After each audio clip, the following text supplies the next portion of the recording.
एक औरत रात के अंधेरे में हजरत उमर ने देखा कि हांडी जल रही है। उस औरत के पतीली का ढक्कन खोल के देखा तो उसमें सिर्फ पानी गर्म हो रहा है और 2-3 पत्थर पड़े हुए। उस औरत से पूछा, ये क्या है पानी के अंदर पत्थर? कहा कि मैं नहीं जानती ये कौन है। कहती है, क्या करूं, बच्चे भूखे हैं, इनको तसल्ली दे रही हूं। आग जलती रहेगी, हांडी पकती रहेगी, पत्थर उबलते रहेंगे और इन बच्चों को इंतज़ार में, हाँ मेरी माँ खाना बना रही है, नींद आ जाएगी और भूखे सो जाएगी। बच्चों को धोखा दे रही हो तो क्या करूं, मेरे पास जब कुछ है नहीं। तुमने अमीरुल मोमिनीन से क्यों नहीं कहा, उमर से क्यों नहीं कहा? उस औरत का जवाब देखो क्या है। कहती है, मैं उमर के पास क्यों जाऊं कहने के लिए, क्यों जाऊं मैं? उमर अमीर है, लोगों का जिम्मेदार है। उमर की ड्यूटी है ये पता लगाना कि किसके घर में चूल्हा जल रहा है और किसके घर में चूल्हा नहीं जल रहा है। मेरे भाई तुम गवाह रहना, हजरत उमर से ही कह रही है, मेरे भाई तुम गवाह रहना, कल कयामत के दिन मैं उमर का गरीबान पकड़ूंगी। आज कोई योगी जी से कह दे, देख लेंगे तुम्हें कयामत के दिन, या कुछ उल्टा सीधा एक जुमला बोल दे, जमानत नहीं होगी आपकी, राष्ट्रद्रोह का मुकदमा ठुक जाएगा। राष्ट्रद्रोह का एक तो ठोंक दो वाली भाषा और दूसरा मुकदमा। देखा ना डॉक्टर कफील के ऊपर कैसे कैसे मुकदमे चलाए थे, जिसने बच्चों की जान बचाई हो, अपने घर का ऑक्सीजन लेकर बच्चों की जान बचाई हो, उसके ऊपर राष्ट्रद्रोह का मुकदमा। हजरत उमर से कहा उसने, कयामत के दिन मैं उमर का गरीबान पकड़ूंगी। उमर बोले, बहन उमर को क्या मालूम तुम्हारी हालत का नहीं मालूम है तो मालूम करना चाहिए। ज्यादा पक्ष मत लो उमर का, ज्यादा पक्ष मत लो उमर का, चलो यहां से। हजरत उमर कहते हैं, मेरी बहन तुम रुको, तुम बहन हो, मैं घर से कुछ इंतजाम करता हूँ। ये नहीं बताया कि मैं ही उमर हूँ। अंदर गए, दरबार खिलाफत में अपने गुलाम मसलम को जगाया, आटे की एक बोरी, घी वगैरह, अनाज वगैरह, और उस जमाने में जो फल फ्रूट जो अनाज चलता था उसकी एक थैली ली, एक पीठ पे लादी, तेलों की अपने हाथ में लिया और चलने लगे। उनका गुलाम कहता है, अमीरुल मोमिनीन ये क्या कर रहे हैं आप? हमारे आका, मैं आपका गुलाम हूं, ये सारा बोझ उठाने के लिए मैं हूं, आप नहीं। हजरत उमर ने जो जवाब दिया सुनिए, वो इस मुल्क के जिम्मेदारों के लिए जरूरी है। हजरत उमर ने जवाब दिया, नहीं नहीं नहीं नहीं, कयामत के दिन उस औरत ने मेरा गरीबान पकड़ने की बात कही, तुम्हारा नहीं। इसलिए इस गल्ले की बोरी को मैं ही अपनी पीठ पर ला दूंगा और मैं ही लेकर जाऊंगा। हजरत उमर उस गल्ले को लाद कर जाते हैं, अपने हाथ से आटा गूंथते हैं, अपने हाथ से सालन तैयार करते हैं, अपने हाथ से बच्चों को खाना खिलाते हैं, फिर उस औरत से कहते हैं, बच्चों की माँ बहन तुम भी खाना खा लो। फिर उस औरत ने खाना खाया। जब हजरत उमर फारूक ने उन सबको खाना खिला दिया और वहां से जब आने लगे तो उस औरत ने पीछे से दामन पकड़ के कहा, लोग कितने बेवकूफ हैं जो उमर को खलीफा बना देते हैं। उमर के अंदर खलीफा होने वाली कोई चीज नहीं पाई गई। अरे खलीफा बनने के लायक तो आप हैं, अमीरुल मोमिनीन तो बनने के लायक आप हैं। आप रात में उठते हैं और गरीबों की देख रेख करते हैं। आपने हमारे बच्चों का पेट पाला, अल्लाह आपका पेट आपके बच्चों को आबाद रखे। हजरत उमर फारूक रोने लगे। उस औरत ने कहा, तो आपने मुझे बहन कहा है और आप रो रहे हैं, आपने मेरे घर में खुशियां दी है, बच्चों को खिलाया है और मेरी वजह से आपकी आंखों में आंसू। कहा, नहीं मेरी बहन, तेरी वजह से आंसू नहीं, आंसू तो इन जुमलों से आए हैं कि तूने कहा कयामत के दिन में उमर का गरीबान पकड़ूंगी। मेरी बहन, मैं तुझे कैसे बताऊं कि मैं ही उमर हूं, अमीरुल मोमिनीन मैं ही हूं, और ये मेरी गलती है कि अब तक तेरे घर की खबरगिरी मैं नहीं कर सका। मेरी बहन, कयामत के दिन अब मेरा गरीबान मत पकड़ना। मेरी बहन, अल्लाह के दरबार में इतनी गवाही दे देना कि मेरा एक जुमला दिया था और अपनी जिम्मेदारी पूरी की। क्या जिम्मेदार देखिए कैसा था, वो अपनी जिम्मेदारी को समझता था। हम अपनी जिम्मेदारी नहीं समझते हैं, अपना हो या पराया, हर एक की खिदमत करना ये इस्लाम कहलाता है।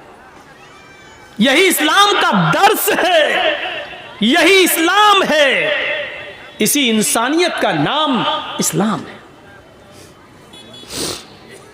हम भूल जाते हैं, हम फरामोश कर देते हैं। 4 साल हो जाते हैं हजरत उमर फारूक को, 10 साल तो खिलाफत की है, 10 साल में 4 साल ऐसे गुजरे कि रात के अंधेरे में रोजाना एक घर में जाते। एक सहाबी है हजरत तुफैल दौसी, कबीले दौस से उनका ताल्लुक। उनको शक होता है कि उमर ये रात को रोजाना कहां जाते हैं। पूछ पूछ के थक गए, लेकिन हजरत उमर ने नहीं बताया कि मैं रात को कहां जाता हूं। एक दिन तुफैल दौसी को तजस्सुस सूझ गया, देखें कहां जाता है उमर, रात की तारीकी में, रात के अंधेरे में जासूसी करने लगे।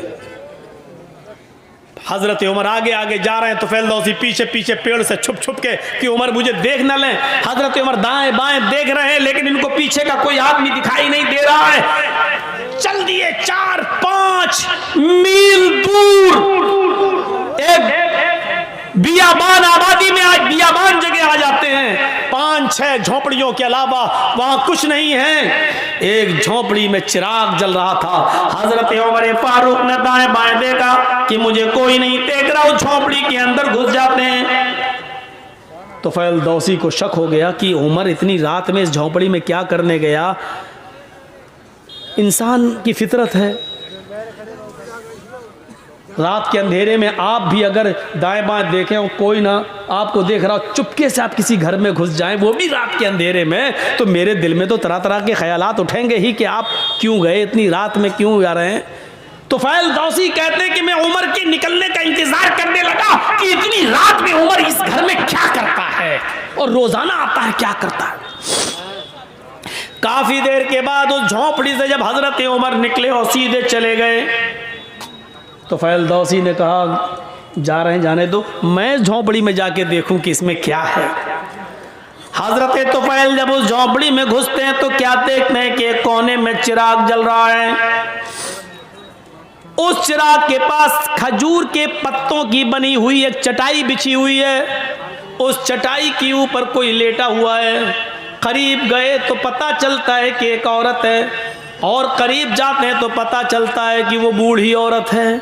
और करीब गए तो क्या देखते हैं कि वो तो आंखों से अंधी है, दांत उसके मुंह में नहीं है और हाथों से कोड़ी और पैरों से लंगड़ी है। हजरत तुफैल उसके पास बैठ जाते हैं और कहते हैं माँ। उसने कहा जी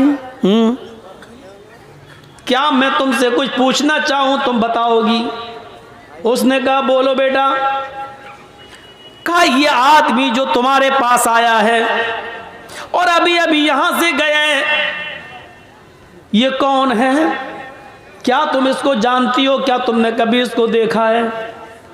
कहा नहीं, मैं आंखों से अंधी हूं, मैं क्यों मैं कैसे देख सकती हूं। कहा मां मुझे जल्दी बताओ कि ये आदमी यहां आता है तो कम से कम तुम्हें बताया तो होगा कि मैं कौन हूं। कहा नहीं मेरे बेटे, ये आदमी यहाँ 4 साल से बराबर कंटिन्यू आता है, चाहे कितनी बारिश हो, चाहे कितनी आंधी हो, चाहे कितना तूफान हो, चाहे कुछ भी हो, लेकिन ये यहाँ जरूर आता है। लेकिन 4 साल से आज तक इसने मुझे अपना नाम नहीं बताया। यहाँ तो 100 रुपए मदरसे में चंदा देते हैं तो नाम के साथ देते हैं कि फला साहब ने दिया है। ऐलान करो मौलाना साहब, 1000 रुपए चंदा देते हैं तो उसमें भी हमें शोहरत चाहिए, फला ने दिया। और यहाँ बैठे रहते हैं कंपटीशन में, मेरा दुश्मन कितना दे रहा है। अगर उसने 1 दिया तो उसको दिखाने के लिए हम 1200 देंगे, हम 1500 देंगे। ये कंपटीशन है हमारे यहाँ। सब नेकी बेकार। ये सिस्टम ही पहली बात तो हमें गलत लगता है कि लाइए मौलाना साहब ये 100 रुपये लीजिए, मेरे अब्बू के लिए दुआ कर दी, अल्लाह उनको जन्नत दे।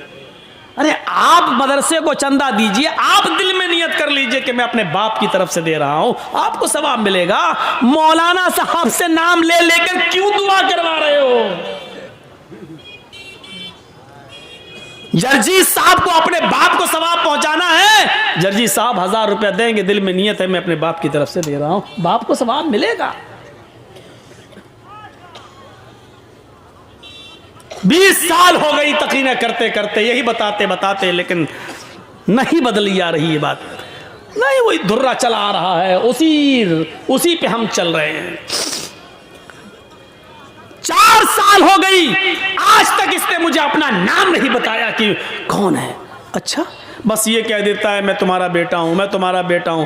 मैंने भी पूछना छोड़ दिया, बेटा जब नाम ही नहीं बताता तो क्या करूं? तो करता क्या है यहां, करता क्या है ये पूछ रहे हो? हाँ बेटे, इस आदमी के बहुत एहसान है मेरे ऊपर। कहा माँ बताओ ना क्या करता है? कहा मैं हाथों से कोड़ी हूँ, पैरों से लंगड़ी हूँ, आंखों से अंधी हूँ, मुंह में मेरे दांत नहीं है, मैं चल फिर नहीं पाती हूँ, इसी चटाई से एक पलटी खाती हूँ, करवट बदल कर मैं नीचे आ जाती हूँ, और इसी जगह पर मैं लेटे लेटे लेटरीन कर लेती हूँ, यही लेटे लेटे मैं लेटरीन कर लेती हूँ, और फिर पलट कर मैं इसी जगह चटाई पर आ जाती हूँ। ये जो आदमी, जो लड़का है, ये जो आता है यहाँ, ये सबसे पहले चिराग जलाने के बाद सबसे पहले मेरी लेटरीन साफ करता है, मेरे घर को धोता है, जहां जहां मेरा पेशाब और पायखाना पड़ा होता है सबसे पहले ये उसको साफ करता है। अमीरुल मोमिनीन, 22 लाख मुरब्बा मील पर हुकूमत करने वाली शख्सियत, मोदी जी सिर्फ हिंदुस्तान के हैं। हजरत उमर ने इतनी बड़ी हुकूमत, इतने बड़े रकबे पर हुकूमत की थी। उस वक्त इराक, ईरान, मिस्र, शाम, फिलिस्तीन, आज़रबाईजान, उर्दून, चाइना, मराकश, सीरिया, ये सारे मुल्क उसमें शामिल थे, और इन तमाम मुल्कों का अकेला एक हाकिम था जिसका नाम था उमर। इतनी बड़ी खिलाफत का मालिक, और सूरत हाल एक नाबीना, पैरों से लंगड़ी, हाथों से कोड़ी, दांतों से बिल्कुल खाली और आंखों से अंधी एक बूढ़ी औरत के घर से उसकी लेटरीन और पेशाब और पायखाना साफ करता है। उसके बाद मेरे कपड़े चेंज करता है, मुंह हाथ धुलने की जरूरत होती है, मुझे मुंह हाथ धुला देता है, नहलाने की जरूरत होती है तो मुझे गुस्ल देता है, कपड़े चेंज कराता है, फिर मेरे जिस्म से उतरे हुए पुराने या गंदे कपड़े यही कुएं के पास बैठकर उसको वो धोता है और सूखने के लिए डाल देता है। उसके बाद इसी जगह पर चूल्हा जलाता है, खाना बनाता है, लकड़ियों को फूंक फूंक कर उसका धुआं उसकी आंखों में जाता है, लेकिन ये सब करता है। मैं दांत नहीं है, अपने मुंह में वो चबाता है, उसको नरम करके फिर वो मेरे मुंह में डालता है, और जब तक मेरा पेट नहीं भर जाता वो यहां से जाने का नाम नहीं लेता। हजरत तुफैल दौसी चीख पड़े, अमीरुल मोमिनीन मैं तुम्हें क्या समझ रहा था और तुम क्या निकले? अमीरुल मोमिनीन मैं तुमसे नेकियों में कभी आगे नहीं निकल पाऊंगा। माँ जानती हो वो कौन है? वो अमीरुल मोमिनीन है, वो उमर फारूक हैं? सिटी गुम। फिर तुफैल दौसी तेज स्पीड में घर से निकलते हैं और उमर फारूक के घर की तरफ जाते हैं। उमर फारूक के घर के बाहर जो एक दरवाज़ा था जहां वो लोगों की फरियाद सुनते थे, उसी दरवाजे के बाहर जो रूम था, उसी रूम में हजरत उमर फारूक बैठे हैं। और तहज्जुद की नमाज पढ़ने के बाद अपने दोनों हाथ उठाकर ये दुआ मांग रहे हैं, रब्बना स्रिफ अन्ना अज़ाब जहन्नम, रब्बना स्रिफ अन्ना अज़ाब जहन्नम इन्ना अज़ाबहा कान गरामा, रब्बना स्रिफ अन्ना अज़ाब जहन्नम इन्ना अज़ाबहा कान गरामा। आय अल्लाह हमसे जहन्नम का अजाब हटा ले, हमें जहन्नम के अजाब से दूर कर दे। तेरा अजाब हम भुगत नहीं पाएंगे, तेरा अजाब हम सह नहीं पाएंगे, तेरा अजाब हम बर्दाश्त नहीं कर पाएंगे। फिर दुआ मांगते रब्बना स्रिफ अन्ना अज़ाब जहन्नम इन्ना अज़ाबहा कान गरामा। पीछे से तुफैल दौसी टोकते हैं और कहते हैं, रात में बूढ़ी औरत का पेशाब पायखाना साफ करने वाला, रात में बूढ़ी औरत के कपड़े धुलने वाला, रात में बूढ़ी औरत के लिए खाना बनाकर खिलाने वाला, रात के अंदर बूढ़ी औरत की खिदमत करने वाला। अमीरुल मोमिनीन, आए उमर, अगर तुम जहन्नम में चले गए तो फिर जन्नत में कौन जाएगा? रात की तारीकी में 4 साल से ये खिदमत करने वाला शख्स अगर जहन्नम में चला गया तो फिर जन्नत में कौन जाएगा? हजरत उमर फारूक दुआ मांगते मांगते पीछे देखते हैं, सामने तो फैलदौसी हैं, आसमान पर हाथ उठाए हुए नजरें आसमान पर जमाते और कहते, अल्लाह 4 साल से जो नेकी मैं सिर्फ तेरे लिए कर रहा था, जो काम मैं तेरे लिए कर रहा था, तुझे राजी करने के लिए कर रहा था, आज उस राज को फाश कर दिया गया, आज मेरी बात दूसरे को मालूम हो गई, आज ये नेकी पता चल गई। अरे अल्लाह मैंने इसको नहीं बताया, इसने पीछा कर करके खुद पता कर लिया। अल्लाह मेरे इस नेक अमल को रिया नमूद में न लिख लेना, तकब्बुर में न लिख लेना, घमंड के अंदर मेरे इस नेकी को मत लिख लेना। मैंने नहीं दिखाया, मैंने नहीं बताया। ये कौन सी इंसानियत थी? यहां तो बस नमाज पढ़ के निकलते हैं, दाढ़ी पे हाथ फेरते हुए समझते हैं हमने बहुत बड़ा एहसान कर दिया अल्लाह के ऊपर। आए मगरिब कहाँ नमाज पढ़ने गए थे, नमाज पढ़ने गए थे, नबी मस्जिद से निकले नमाज पढ़ के, ऐसा लगता जैसे अल्लाह के ऊपर कितना बड़ा एहसान करके आ रहा है यार। सिर्फ नमाज पढ़ लेने से मेरे भाइयों जन्नत नहीं मिल जाती है, आपको उसके लिए इंसानियत भी अपनाना पड़ेगी, अल्लाह के हुकूक भी अदा करना और बंदों के हुकूक भी अदा करना।